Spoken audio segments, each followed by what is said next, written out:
Bom, pessoal, então retomando.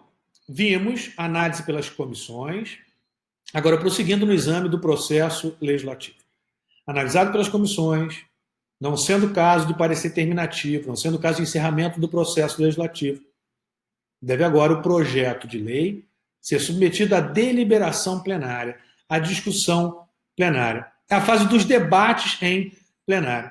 Nessa fase, é possível que os parlamentares apresentem emendas à proposição submetida à discussão.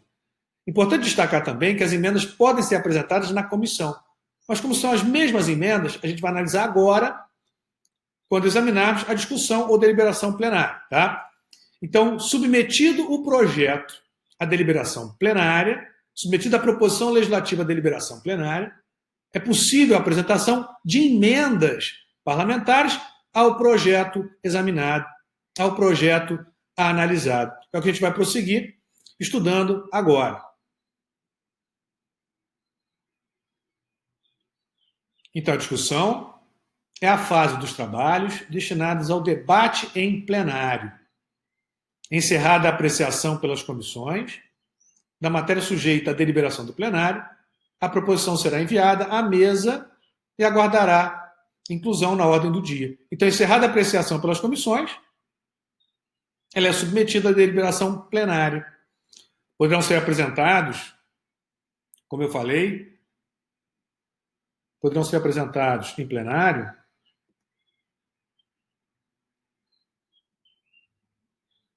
emendas parlamentares aos projetos submetidos à discussão plenária. É o que nós passamos a estudar agora, as espécies de emendas parlamentares que podem ser apresentadas aos projetos, às proposições legislativas submetidas à análise das casas legislativas.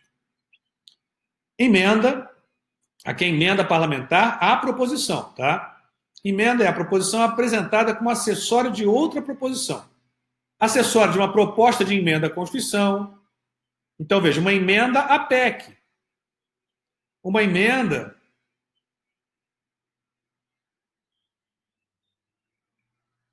a projeto de lei complementar, uma emenda a projeto de lei ordinária, emenda a projeto de decreto legislativo ou de projeto de resolução. Então, a emenda é uma proposição apresentada como acessório de outra proposição. Acessório de proposta de emenda, de projeto de lei complementar, de projeto de lei ordinária, de projeto de decreto legislativo ou de projeto de resolução. As emendas podem ser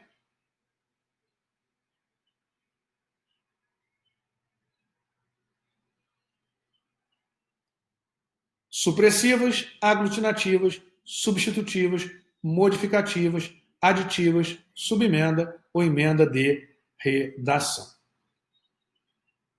Então, analisado pelas comissões, o projeto de lei ou a proposição legislativa é submetido à deliberação plenária, que é a fase 2, debate, podendo os parlamentares apresentarem emendas parlamentares à proposição submetida a exame do plenário. As emendas parlamentares podem ser de espécies distintas. Então, nós vamos estudar agora as espécies de emendas parlamentares.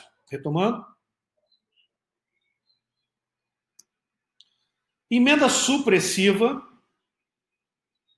é aquela que manda erradicar qualquer parte de outra proposição. Elimina parte da proposição submetida à apreciação. Por isso que, veja só, a emenda supressiva. Tá? A emenda supressiva, ela tem conteúdo restritivo. Ela restringe, ela elimina parte do projeto submetido à apreciação, portanto. Então, a primeira espécie de emenda, emenda supressiva.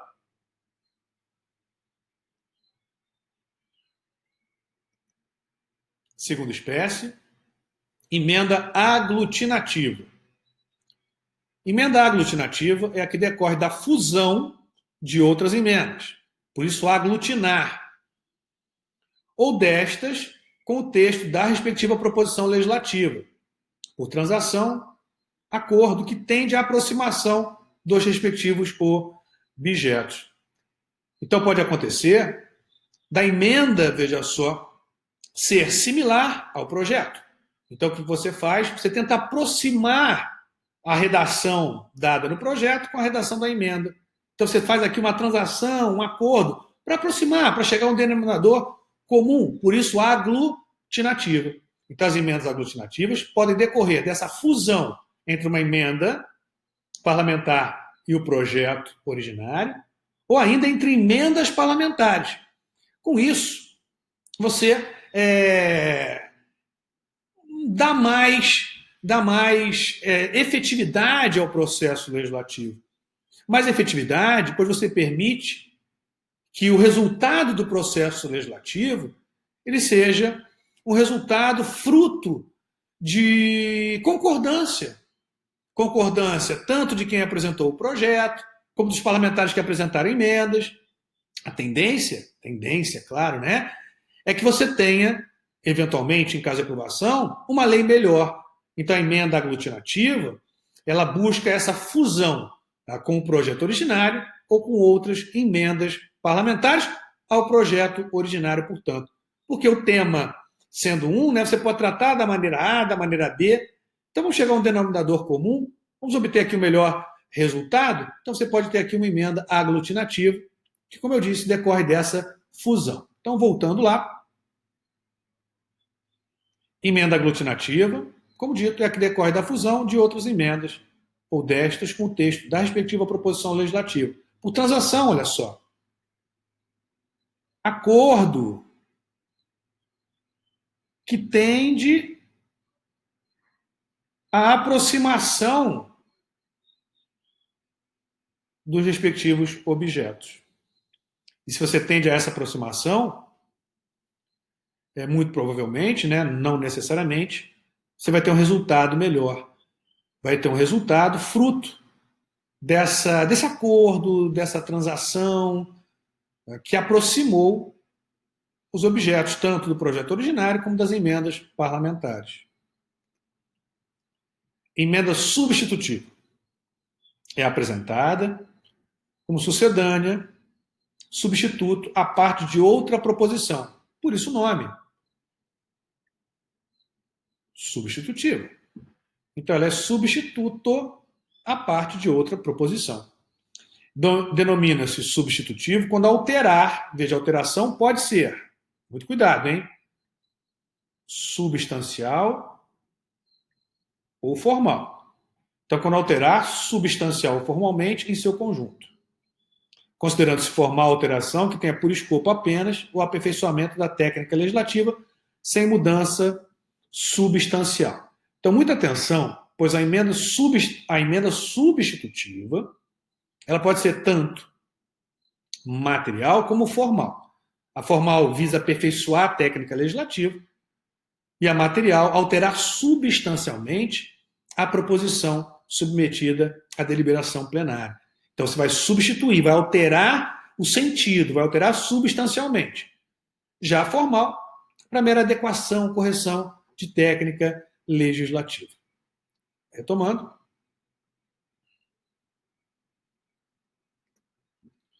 Emenda modificativa é a que altera a proposição sem modificar substancialmente. Não há alteração de sentido. Então, a modificativa não altera o sentido. Tá? Professor, mas como assim uma emenda que não altera o sentido? Como é possível uma emenda que não altera o sentido? Como eu disse para vocês, uma emenda que visa aperfeiçoar a técnica legislativa, corrigir erros técnicos, corrigir erro de linguagem, sem alteração substancial. Imaginemos o seguinte, imaginemos que tenha sido aprovado, ou melhor, desculpe, que tenha sido enviado ao Congresso um projeto de lei de autoria do presidente da República, dizendo, o projeto diz lá, cabe ao Ministério Público oferecer queixa, e aí segue. É submetido à apreciação do Congresso. O parlamentar, qualquer parlamentar, a própria comissão, né, a Comissão de Constituição e Justiça, as comissões temáticas, ou em plenário, apresenta uma emenda modificativa.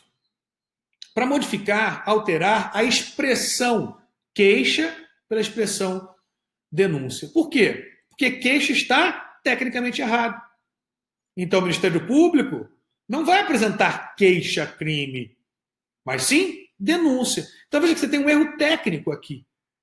A correção, portanto, não altera substancialmente a proposição, não altera substancialmente o conteúdo, é uma mera correção.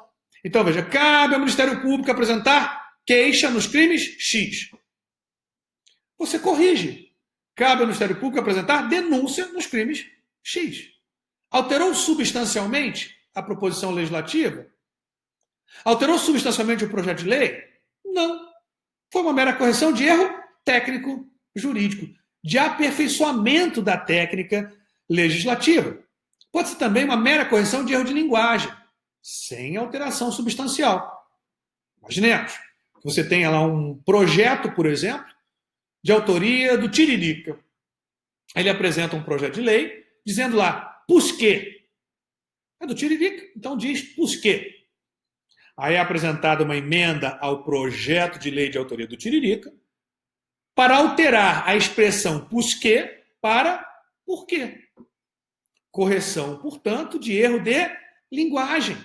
Alterou substancialmente? Não, não houve alteração substancial. Então, é chamado de emenda meramente modificativa. Meramente modificativa para aperfeiçoamento de técnica legislativa, correção de erros técnicos jurídicos ou correção de erro de linguagem, sem alteração substancial, sem alteração de sentido em relação ao projeto de lei. Prosseguindo lá em relação às emendas. Emenda aditiva. Emenda aditiva, como o próprio nome já indica, é que se acrescenta a outra proposição. Um acréscimo à proposição originária. Importante sempre que guarde a relação de pertinência temática. Subemenda é a emenda apresentada em comissão. A outra emenda que pode ser, por sua vez, supressiva, substitutiva, aditiva, desde que não incida a supressiva sobre emenda com a mesma finalidade. Então não pode supressiva da supressiva, hein? Então muita atenção com essa parte.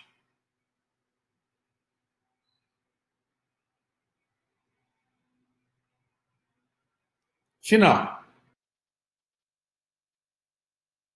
Por fim, emenda de redação é a modificativa que visa sanar vício de linguagem, em correção técnica legislativa ou lapso manifesto. Em correção por conta de técnica legislativa ou lapso manifesto. Aí se chama de emenda de redação ou emenda meramente modificativa para correção de erro de linguagem. Então você pode tratar com uma ou outra nomenclatura. O importante agora é você entender que, por se tratar de processo legislativo bicameral, eventuais emendas apresentadas, feitas na casa revisora, implicam o retorno à casa iniciadora. Então, muito cuidado. Se a emenda for feita na casa revisora, o que foi emendado deve retornar à casa iniciadora. Então, muito cuidado. Vamos imaginar o seguinte. Vamos imaginar que seja aprovado um projeto de lei com 10 artigos na casa iniciadora. Remete-se à casa revisora. A casa revisora apresenta emendas a 5 artigos. Aprova os outros 5 artigos. Esses 5 artigos emendados na casa revisora devem retornar à casa iniciadora. E devem retornar por quê? Porque se o processo legislativo é bicameral, é necessário que você tenha a manifestação das duas casas legislativas. Então, se a casa iniciadora aprovou a redação A, remeteu à casa revisora, e a casa revisora alterou a redação A para a redação Z, a casa iniciadora não se manifestou em relação a essa redação Z. Tem que se manifestar. Então, tem que ser devolvido à casa iniciadora. Só é devolvido à casa iniciadora o que foi emendado. O que foi aprovado, não, e o que foi rejeitado, arquiva-se. Então, aprovado na casa iniciadora, remete-se à casa revisora. Casa revisora rejeitou um artigo. Acabou, arquiva-se. Casa revisora aprovou emendou, desculpe, 5 artigos. Esses 5 emendados devem voltar à casa iniciadora. A casa revisora aprovou 5 artigos. Esses 5 aprovados foram aprovados na iniciadora e também na revisora, não precisam retornar, portanto, à casa iniciadora.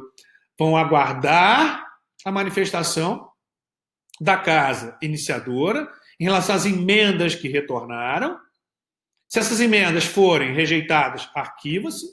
Se forem aprovadas, elas vão se juntar àqueles dispositivos aprovados anteriormente pelas 2 casas legislativas, então remetido ao presidente da República para sanção ou veto.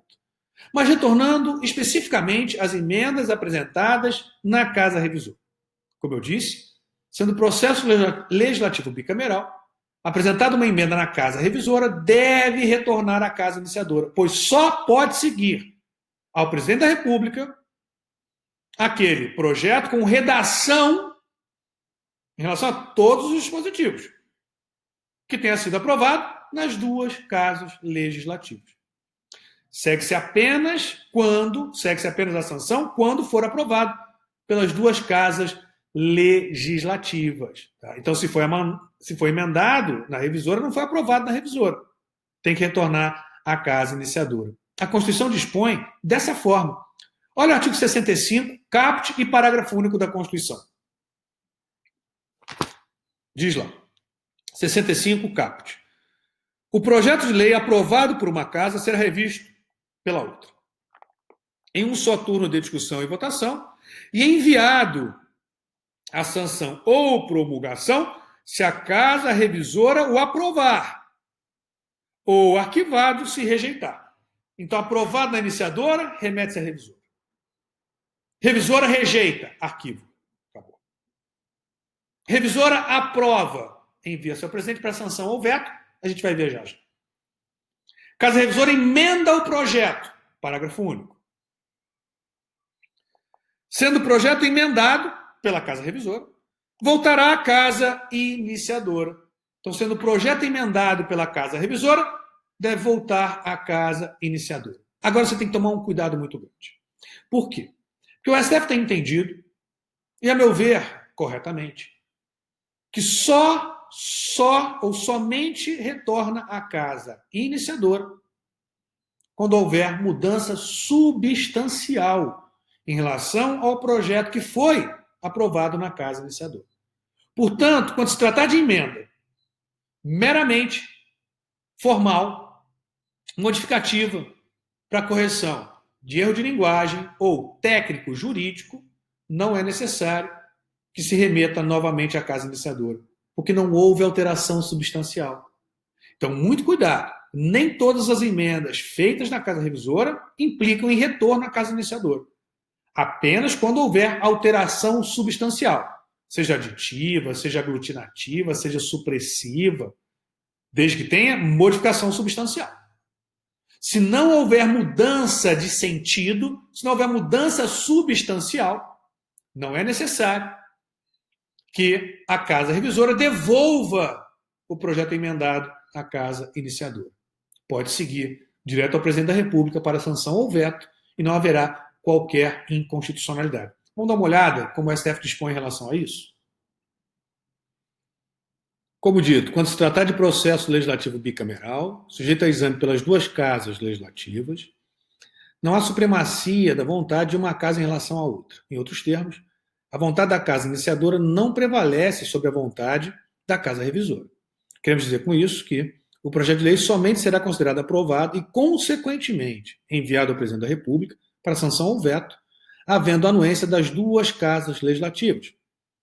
Quanto ao projeto de lei, em relação ao seu conteúdo, assim sendo, emenda feita pela casa revisora que altere substancialmente a proposição aprovada na casa iniciadora deverá ser enviada à casa iniciadora para manifestação.